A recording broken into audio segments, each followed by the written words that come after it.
sing emut kah. Islam mah ruksakna lain ke orang Yahudi, lain ke orang Cina. Tapi Islam ruksakna ke orang Islam sorangan. Mana cirina? Tingali engke bulan Ramadan sakedeung deui datang. Geus teu eraeun maranehanana mah dahar di sisi jalan. Geus teu eraeun maranehanana mah udud di sisi jalan. Teu eraeun maranehanana mah nginum di sisi jalan.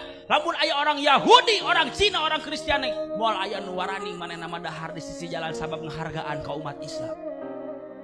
Tapi umat Islam na sorangan. Geus teu sieuneun manehna ka Allah. Geus teu sieuneun kanu nyieun alam dunia. Geus teu sieuneun manehna ka Allah. Naudzubillahi min. Cek Allah wal yakhshal ladzina law taraku min khalfihim dzurriyyatan di'afa. Hei orang ieu, kudu sieun mararaneh ngabogaan turunan-turunan anu lemah.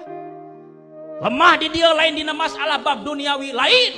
Tapi saur Syekh Jalaluddin Mahalli dina tafsirna lemah di dieu maksud nama dhaful aqidah. Lemah dina masalah akidah.